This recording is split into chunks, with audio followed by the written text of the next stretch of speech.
Hi everyone, welcome to another episode of Have You Heard? I'm Richard, and doing two videos a day, as I have been doing the last few days, gets my mind thinking, my mind racing a little bit. And earlier on today I did Kate Bush, and from the first album, um, The Kick Inside, I did James and the Cold Gun. And funnily enough, for no reason really, apart from the fact that they came out in the same year, and probably I bought them at around the same time. Whenever I think of The Kick Inside, I always think of City to City by Gerry Rafferty. I must have bought them both, I guess, within a month of each other. This album came out in January of 1978, a little bit before Kate's album. And of course, the big song from City to City was Baker Street, and everybody knew Baker Street and everybody played it. And that's the reason why I probably bought the album. I knew a little bit of his backstory, but yeah, I bought the album for Baker Street. But what an album it turned out that I'd bought. Oh my, it's amazing. And above there you can see the next album he put out afterwards called Night Owl, which is almost as good, but it doesn't have anything quite as powerful as Baker Street on it, but it's a very good album as well. But City to City is gorgeous. And of course it got to number 1 in the US, got to number 6 in the UK, and it even sold in South Africa. So it was very popular. But one of my favourite songs from the album is the opening track. It's called The ARK. And there is one reaction on YouTube to this song. I couldn't believe my eyes. One reaction. Yeah, I watched the reaction, and there we go. I'll move on. The song is beautiful, and I want to play it to everybody now. If you've got the album, of course you know it, but why is this so underrated or ignored? It is a beautiful song. We'll talk about it a little bit more just now. This is the ARK from City to City, released early in January in 1978. Gerry Rafferty.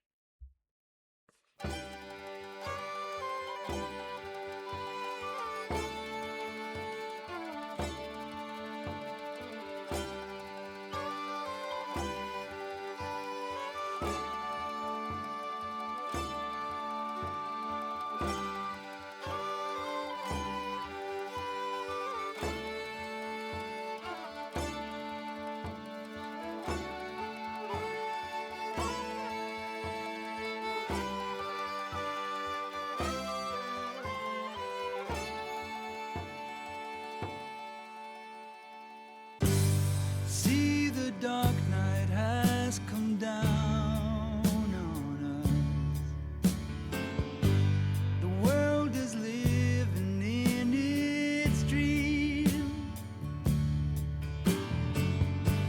but now we know that we can wake up from this sleep and set out on the journey to find a ship to take us on.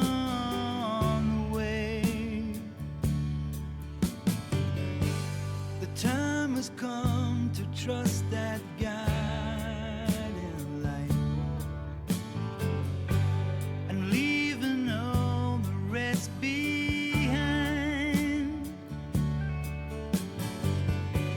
We'll take the road that leads down to the waterside and set out on the journey to find a ship to take us on. Sail out on the water Yes, we'll feel the seas roll. Yes, we'll meet out on the water where all strangers are known.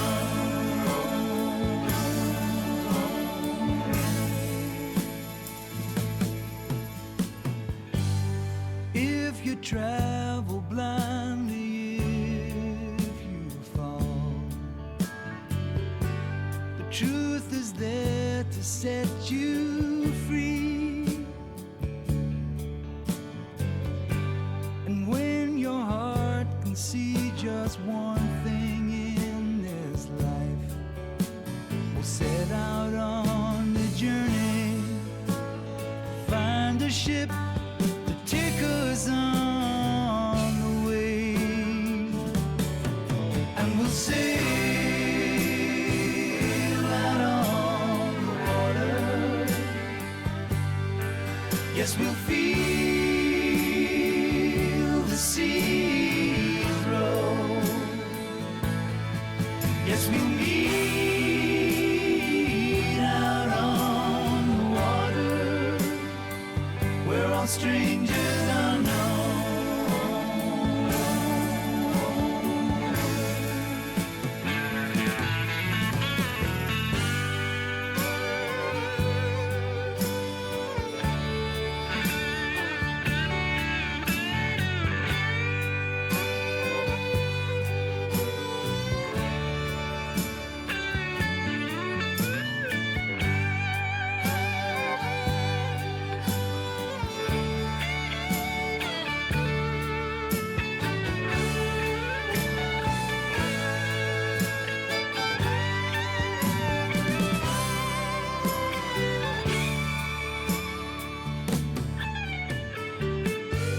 See, the dark night has come down on us. The world is living in its dream, but now we know that we can wake up from this sleep and set out on the journey, find a ship to take us on the way, and we'll sail out on the water. Yes, we'll feel the seas roll. Yes, we'll meet out on the water where all strangers are known.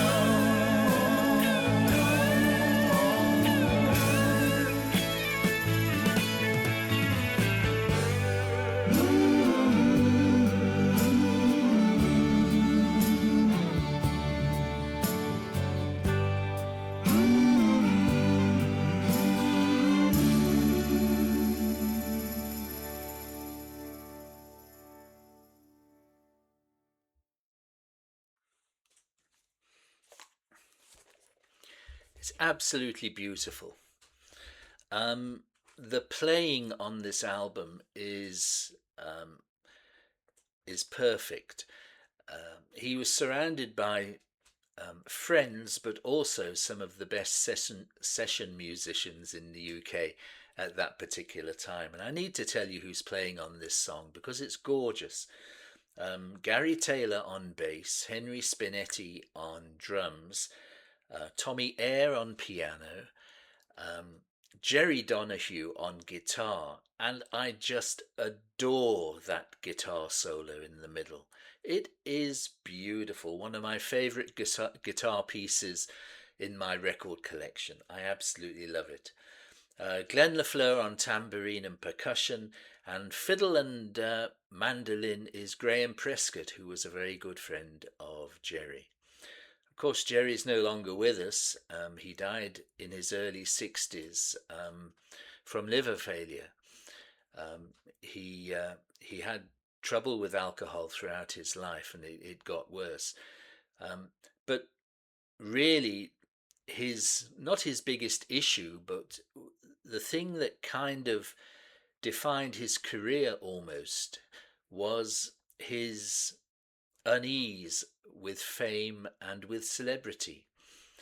And he found that as he became more famous, or as he became more successful, and certainly this was the album that really made him successful, he was forced to do the stuff that he didn't want to do. He didn't want to do press. He didn't want to do marketing. He didn't want to do promotion.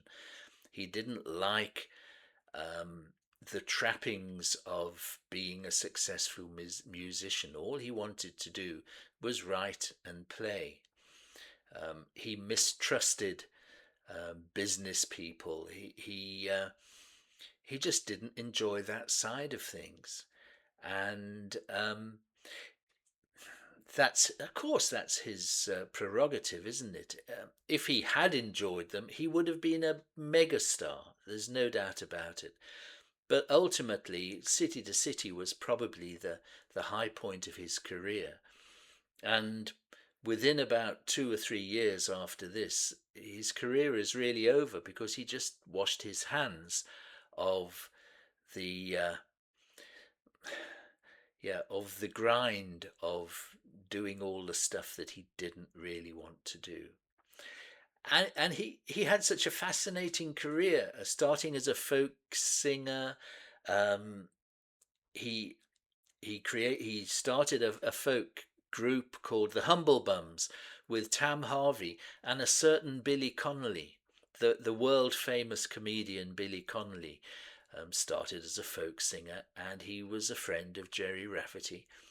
And Tam soon left the band, and so the Humble Bums was a duo, Gerry Rafferty and Billy Connolly, and they did 2 or 3 albums before they split up, mainly folk albums.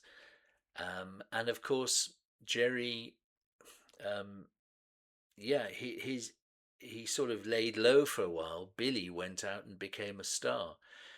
Um, and I think when Gerry died, Billy said that um, I wanted to be famous, I wanted to be a star, and to a certain extent, I became one. Um, Gerry just wanted to be respected for his music, and he certainly was respected for his music. Um, very nice little thing to say. And yes, of course, after the Humble Bums, he created Steelers Wheel with Joe Egan, and of course they had a huge hit with Stuck in the Middle with You, which of course later on um, became famous with the Reservoir Dogs, the movie, and on the soundtrack of Reservoir Dogs. Iconic song, which made him a bit of money, but he didn't really like that too much. And of course, the Steelers Wheel only made a couple of albums, and then they had legal problems. And of course, these legal problems probably didn't help Gerry either, his jaundiced viewpoint of the music industry. And so his career quietened down a lot after that. But this is an amazing album. One of the best #1 albums of the 70s, without a doubt. Every single song is good, impeccably written, impeccably played. He's got such a smooth voice. I must just say that the backing vocals on this track was Barbara Dickson, along with Gerry, and Barbara had a few hits as a solo artist herself in the late 70s. It's a super, super album, and I cannot believe that while everybody focuses on Baker Street and right down the line, nobody listens or nobody's reacting to the rest of this album. It is gorgeous. So there we are.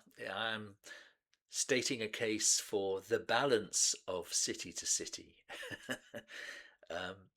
What do you guys think of this? Do you have the album? Are you one of the millions that bought City to City in 1978. It sold a hell of a lot. Do you still play it now? I love it. Yes, leave some comments below. Tell me what you think. If you're new to the channel, if you're a Gerry Rafferty fan, this is the first time we've done him on the channel. But have a look at our playlists down below and see if there's anything there that catches your eye that you might want to listen to. But this has been fun. I'm so pleased we've done this, and the primary ethos of Have You Heard is to highlight those songs that should be getting more attention on YouTube, that should be they should be played by the reaction channels. People should be requesting this. The fact that they're not leads me to think that maybe not many people will watch this video, but I don't mind. I just had another chance to listen to the ARK and I enjoyed it, as I always did. So that's me finished for today. I hope you've enjoyed the video. Thank you so much for watching, spending time with me, and I look forward to seeing you all tomorrow on Friday. And Friday is Yes Day. I've got to work out what song I'm going to play for that.